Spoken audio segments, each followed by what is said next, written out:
Ladies and gentlemen, it's another year. And it's just great to be back here with the Happy Tree, with the OCM making so much Christmas for so many children. And you know, my humor has been the heritage of Newfoundland.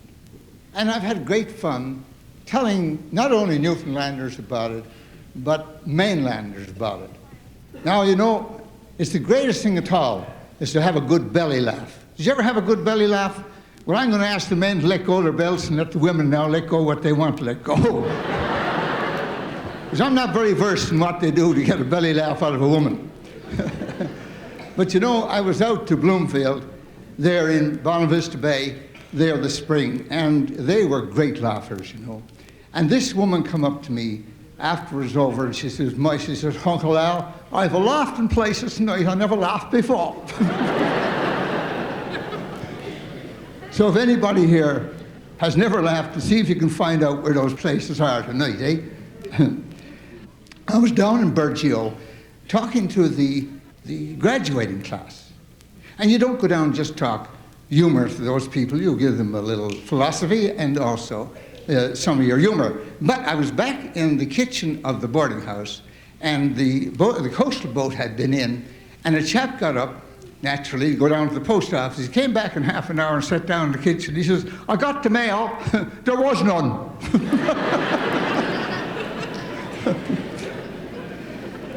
And my friend Jimmy Martin down at Harrison Hiscock was down on the west coast there, southwest coast there last year, and a youngster had a mess of lobsters, you see. And he went over to him and he said, how much are your lobsters a pound? Don't sell them by the pound, sir. He says, how do you sell them? He said, by the each, sir. Well, how much do they buy the each? He said, $2 a pound, sir.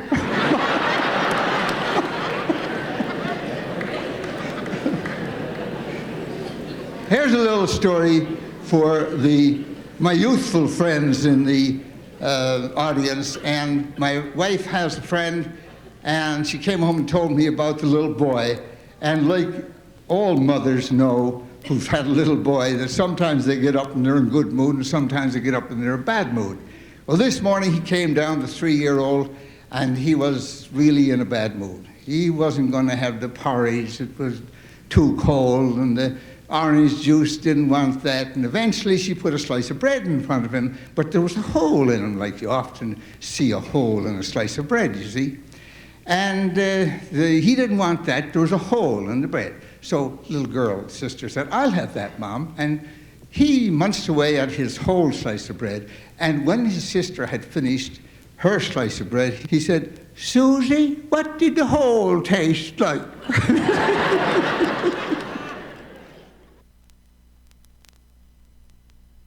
People often say to me now, Al, what business are you in? I say, I'm in the business of laughter. And that's true. For years I've been collecting and telling the funny stories of the people in Newfoundland. And to me, it's part of our heritage. Tonight somebody else spoke about heritage, but this humor of ours, it is our heritage. And it's created over the centuries. It didn't start yesterday. And our forefathers knew that humor and laughter was a food of living. I had a professor phone me there about the middle of October last year. And he was a friend of mine. He said, I had to call you, Uncle Al, and tell you, he said, about happened yesterday in one of our rooms here. And I had Anne-Marie for 2 years, and Anne-Marie comes out from St. Mary's Bay. And she was in this new professor's class. And he was there 10 days, he said, now. And yesterday afternoon, suddenly he said, am I going too fast? And Anne-Marie said, don't worry about it, Prof, but it's not worth slowing up for. I don't know if you're familiar with the old mission that we used to have. There used to be in St. John's, I know they used to have the week of women's mission, the men's week, and they had the boys and girls week. And the mission was quite popular, and one day I see somebody down there nodding their head. And, you know, somebody asked an old fella from Fairland, how did the mission go? 100% successful. There's no mortal sin or dollar left.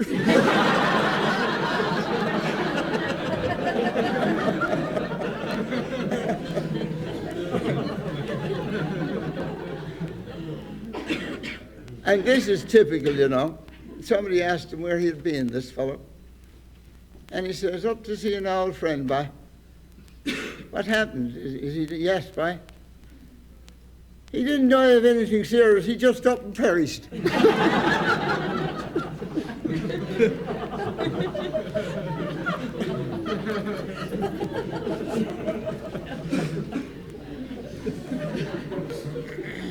I really love making people laugh, I do.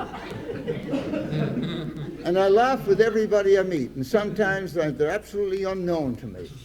The Bible tells us that we have no credit if we greet our friends. Anybody will do that. But talk to people who you don't know and get to know them. Our humor is what I call circumstantial humor, or as I have said on many occasions, it is a living humor. It happens every day. I was out to St. Mark's on Logie Bay Road, and you know, it was a great night. There were about 45 young fellows, I'd say around 40, and one chap came up to me afterwards and he said, Mr. Clouston, down Post School was a little short woman. He says, she's wonderful short. She was in our kitchen last week, he said, and she was telling us about something that happened out in the garden. And she said she just see the moon over her shoulder, and there's no fault here. He said, although made the moon wasn't very high that night.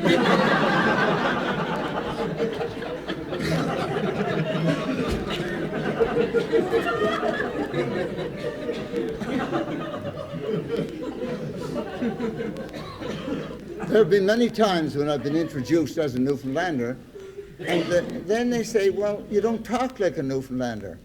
And then, of course, I got to get in and explain that I'm from St. John's and I'm what they call a townie. And then in the outports,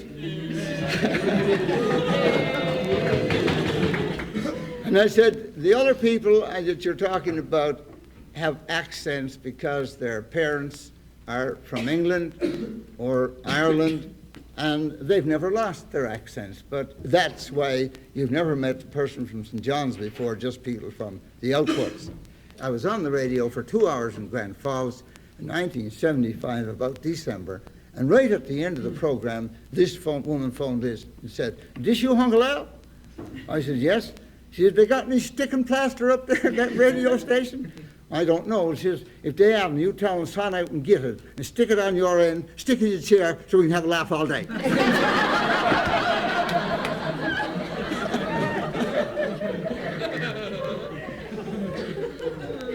And you can tell she was right from the bottom of the bay, and she just loved my telling stories to which she could relate.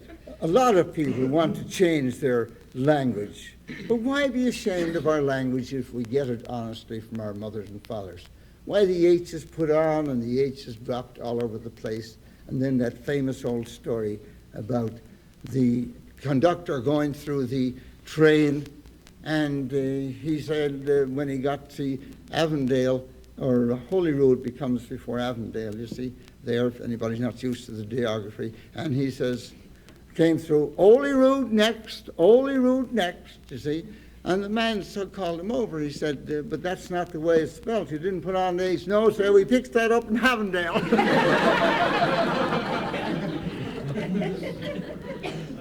Our forefathers came from England and Ireland, and that's where we get our accent. And then some of the funniest stories I have are with the accent on. And this chap was at a wedding I was to last fall in St. John's, and he was from Grand Falls, and he told me about how cold it gets in Grand Falls sometimes. And this time, he said, it was very cold this night. And the boys came in, they were all talking about it, and oh, gee, it was very cold. But a chap came in, and he was listening for a while. "Oh, man," he says, "talk about being cold." He says, "You fellas knows nothing about it. She was up along way up on the hill last night, some cold up there," he says. "This morning," he said, "I scraped the frost off the window and looked out, and what do you think? There was the Wood'arse trying to get in the barn."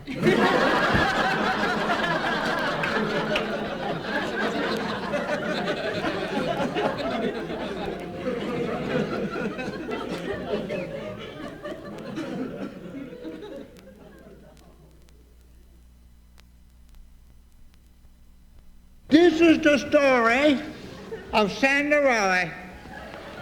Now this concerns a small maid what worked in the pantry of her hen's house. And living in the hen's house with her were her two hen's daughters, what were powerful hungry. They were so hungry that Uncle George Quigley said they had to sit in a corner and feed them in a string shop. Yeah. Anyway, Cinderelly lived in the house with them what she called her half-sisters, and her half-mother too. And they were powerful jealous of Cinderelly, because she was fierce good looking for a young maid.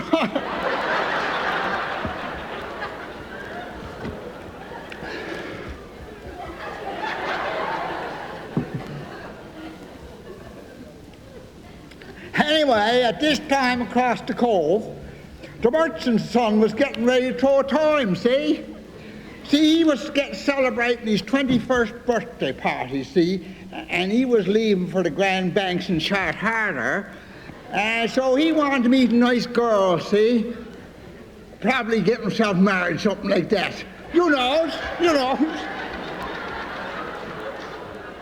Well, anyone that was someone, and that was everyone that was in the cove except Uncle Nettie, what drinks too much at a time. But that's not his fault. His old family's like that. Well, everyone except Uncle Nettie were invited. Of course, Cinderelly's half-sisters and her half-mother were invited also. Well, them two poor-looking girls and that ugly half-mother, they did themselves up with cheap collar and lip rouge something fierce. Again, the time, you see, that the merchant's son might take a shine to him and have him for his woman, say? Well, poor Cinderelly, she were told to mind the house and weren't allowed to go along to the time. And even if she were allowed, she had neither a nice piece of flour sack for a frock, certainly. So, like maids always do, she got man spit on the floor.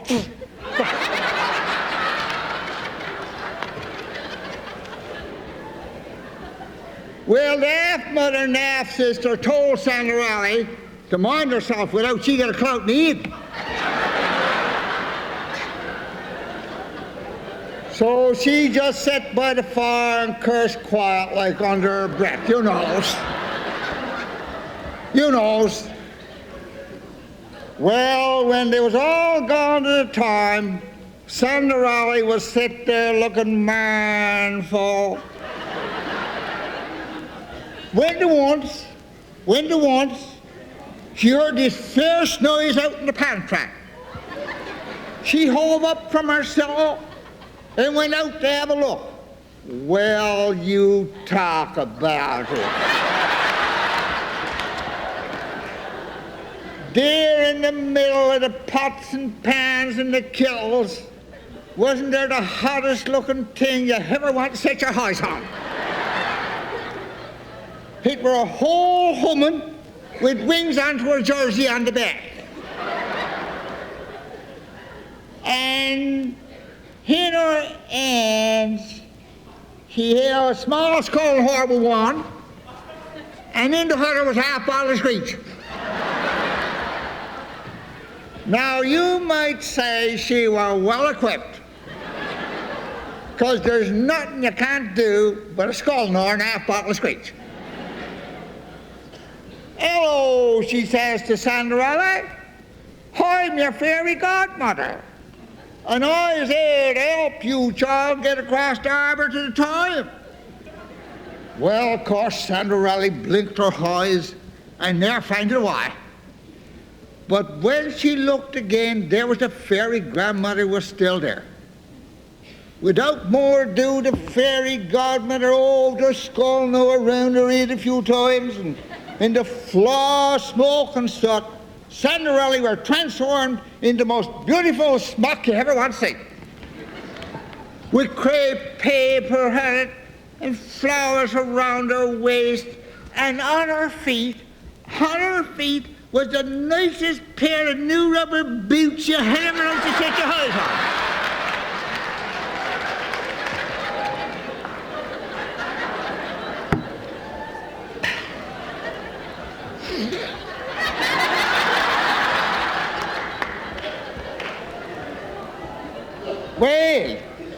Well, the Mare Fairy pointed out the back door to a dory what was waiting at the wharf.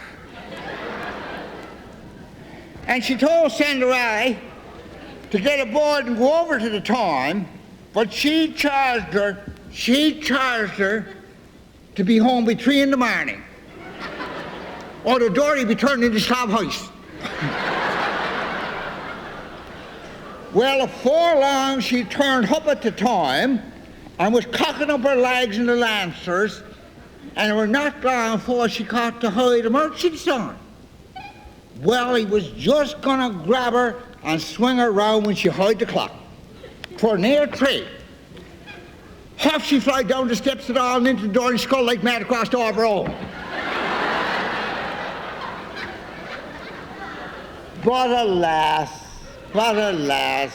she lost one of her new rubber boots. And the merchant's son chased her down to the landwash and picked them up. "Now," he says, "now I can find the maid on account of this boot will be her fitting, certainly." Well, anyway, to make a long story short, he went to the Grand Banks for 3 months. And when he come back, he resumed his search, but he couldn't find no trace of the beautiful maid, Cinderelly. And that was on account of Billy Rowe had not moved up to Harlan's Cove for the Central Relation. Now,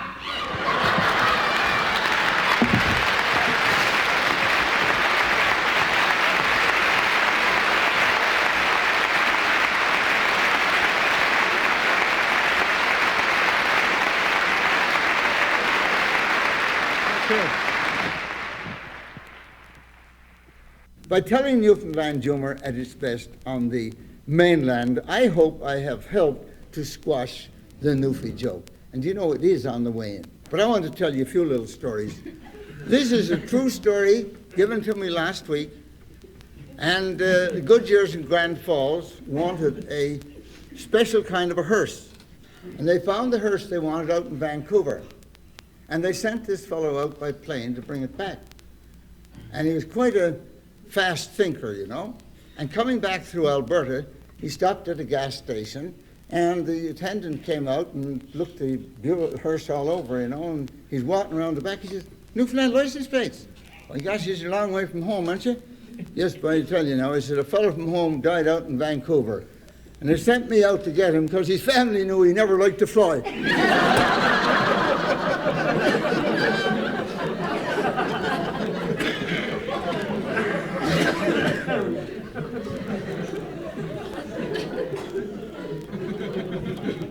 And here's this Newfoundlander in Ontario, you see? And he's driving the car along very peaceably for a little while, and he takes right off, and he goes like the milltails and slows right up again, you see? And then short distance, he takes off again, and then he slows up, going like this, and the OPP came up behind him and just hauled him in and said, "You can't drive that way here, boy." And he said, "I can drive here." He said, "I got a permit to drive that way." "Oh, no," he said, "you can't do that." He said, "Well, show me your permit." So he got out his license and he showed him. "There it is, look, there's my license, look at it. Permit is there." Yes, the OPP says, "Nothing on this." "Yes," he said, "look down to the bottom." He said, "Tear along the dotted line."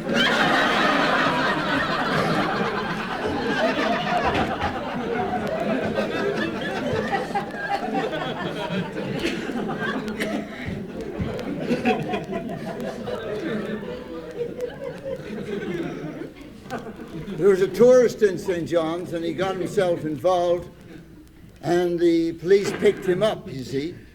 And the next morning he came before the magistrate in the courthouse in St. John's, and the magistrate tried to be a little kind to the tourist, you see.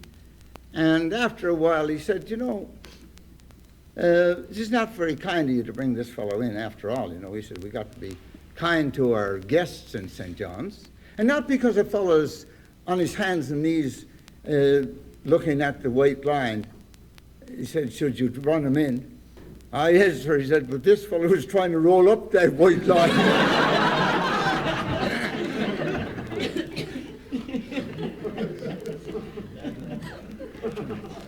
You know, one time, Harbour Grace and Island Cove were playing hockey. And Island Cove had a terrible team. And they were getting beaten 15-1, 12-0, and so on. And one night, two women who were friends were in the stands. And the Harbour Grace woman said to this woman who didn't know much about hockey at all, she says, what's wrong with your team? They're getting beaten every night, you know. Is that so? She said. Are we getting beaten every night? Yes, she said. Oh, she says, yes, but I'll tell you the why. She says, our team doesn't have a puck.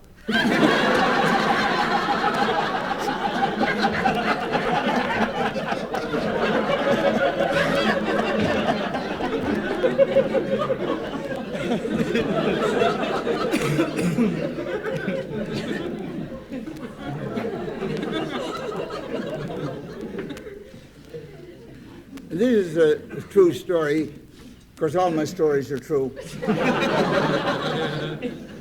That I went to Halifax, and over in H.H. Marshall Limited, this fellow had told me that he was over to Newfoundland for his first time, probably 3 or 4 years ago, and the manager of Marshall's at that time was Herb Pike, and his brother had a place in Berneed in Conception Bay, and he invited him to drive out on Sunday. Well, he is carefully taking directions, and to get to Berneed, you got to stop on the road that goes up to Hibbs Hole, you see. And there was a man on the side of the road, and he didn't want to turn off till he was sure. And he said to him, oh man, he said, if I take this road and go right straight through, will it take me to Berneed? Yes, sir. Yes, sir. That's well, sir. Yes, sir. So he's just going to drive off. He says, 1 minute, sir, 1 minute. He says, be sure and take the Thames.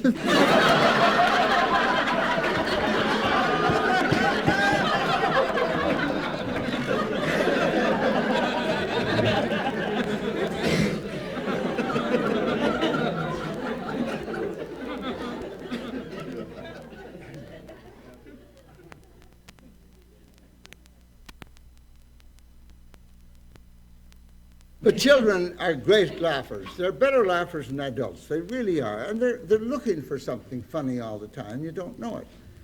And I have stories on children. I'm going to put in a few of them for you tonight. Mrs. Tompkins has the post office in the Conroy Valley, you see. And she told me this story when I was there last summer, that the Irish priest was coming to her house all the time, and he'd always give the little girl a quarter. Every time. This time he came with the Monsignor Kerwin. Well, the children gathered, she got her husband, they all went in the living room to have a chat with the Monsignor and the young Irish priest. And eventually the little girl couldn't stand it any longer, and she went over to the Irish priest and said, give me some money. See? Mrs. Tompkins said, if you only had an arm long enough, you know. And he went over after another 5 minutes, give me some money. See? The Irish priest just looked at her. And eventually, the third time she went over, she said, give me some money. The old Monsignor put his hand in his pocket and took out a nickel and gave it to her. There, my dear, what do you say? Give me some more.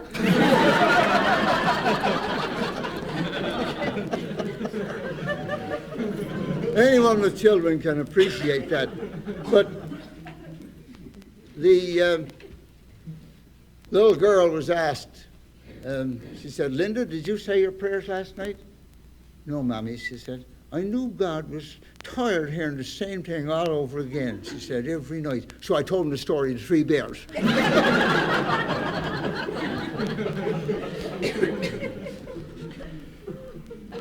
And the minister was telling this young fellow all the time that he's only new chap to the church. And he said, I think, you know, he said, it'd be very wise. The right thing to do is say your prayers. He said, kneel down by your bed and say your prayers every night. He said, that'd be a miracle, sir, if I could do that. He said, how's that? He says, I sleep in the top bunk. The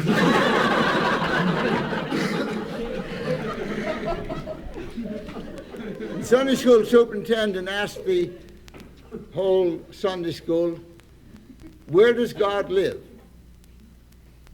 And he was expecting sir. And he asked the second time. Hank goes, yes, Bill. Little fellow said, in the bathroom in our house, sir. How do you say that? Well, every morning my daddy pounds on the door and says, good Lord, are you still there?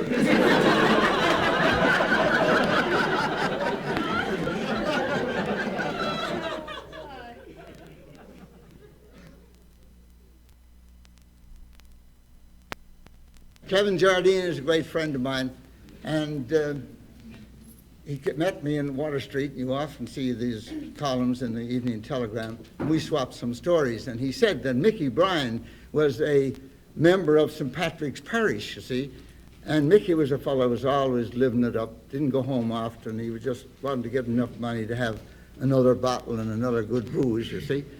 And he met his father confessor on Water Street one day, and the priest giving him down the banks about not being to Mass or not coming to confession. And Mickey interrupted him, and he says, Father, how do you catch neuralagie? How do you catch that? Oh, Mickey, there's no problem, tell you that. You know, fellows always boozing it up, he said. Wakes up down on the wharf, and he's soaking wet. He doesn't bother to go home. He just goes off and gets another bottle. He said, doesn't look after himself at all. Oh, thanks, Father, thanks. He says, because I was wondering, because yesterday I was reading in the paper, the Pope has it.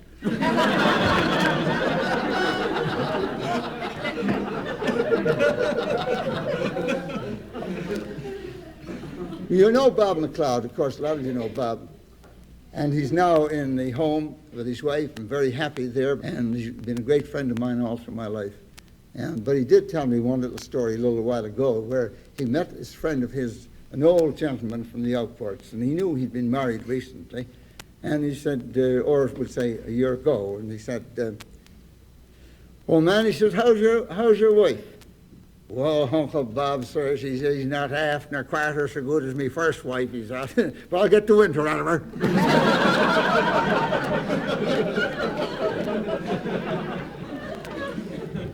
Len Ludlow is a great friend of mine, and he is the Karen Len Ludlow in at St. Augustine's Church, you see. And he was telling me about being down on the northern coast of Newfoundland, and they used to do quite a trip every now and then. And he had a boatman who would never stop his swearing. He said, I couldn't stop him and nobody else. And this time, he said, I was steering up through St. Anthony Harbor, and I didn't have my riding lights on. And he said, I thought I was doing well in the twilight. I had all the boats silhouetted, and suddenly, he said, from one side, a big boat came towards us and struck us amidships. Well, we both landed in the bottom of the boat, and it took us a minute to assess the situation. Neither one of us were hurt, but she was leaking somewhat. And then I turned to him, Jack, you didn't swear. I thought about it, Reverend. He said, but I thought it would be a good chance for you.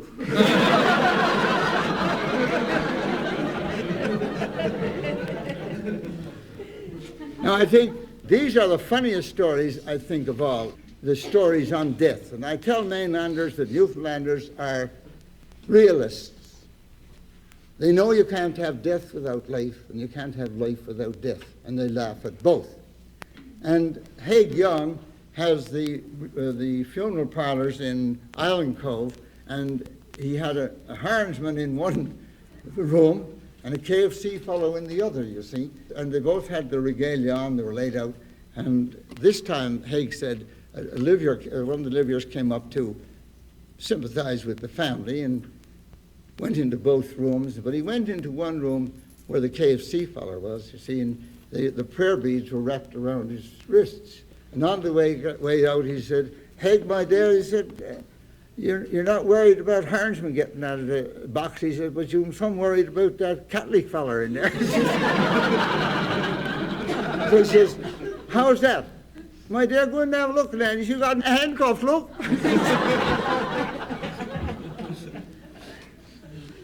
This fellow built a coffin, and they came for the coffin. Somebody died suddenly, and the fellow said, sure, boy, go ahead, I'll build another one, you see. And this happened 2 or 3 times, and the third time when he came for it, he said, you sure you don't mind? No, but don't worry about it. He said, I'll never live to use it.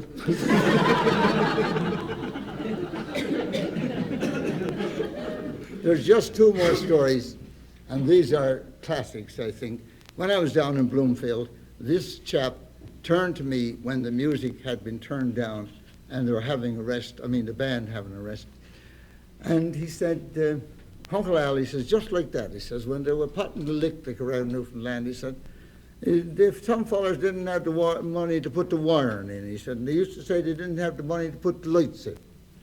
An old fella died down here in Byron's Cove, and the boys digging the grave said they wasn't coming back tomorrow to finish, and they're going to finish it now. They got a wire and went hauling across the meadow, he said, and stuck a bulb on the end of it and shutting down the grave, and the boys kept digging away. There was an old fella going along the road, he said, saw the light in the graveyard, and he said, wonderful thing, must have got the light down there, he says. So down he goes and looks down the grave, and here they are digging away. Well, he said, poor Uncle John, he said, he couldn't afford a slice of lassie bread when he's alive. Dead 8 hours, he got the lights in.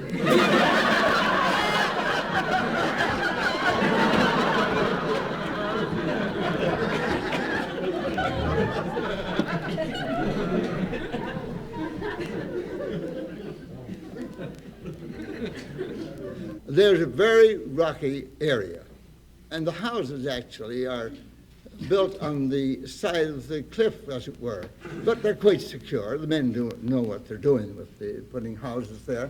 And in the early days, when they settled Francois, they had to bring earth in their dories, so I've been told, to make gardens.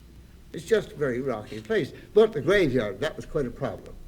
They had to put that way up. They found a place up on the side of the hill, quite a distance up from the landwash. And when a person died, they had to carry the casket up over the hill, and it was quite a struggle.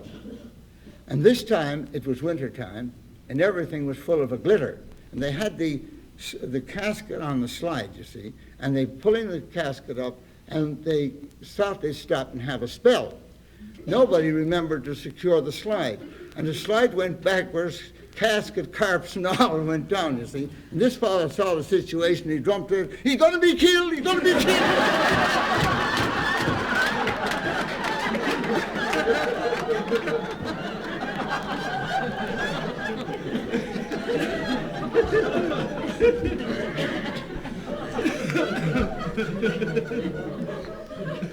And the slide came up against a big boulder, you see, and he was running after. He turned around in the morning and says, "No, boys, you're going to be all right."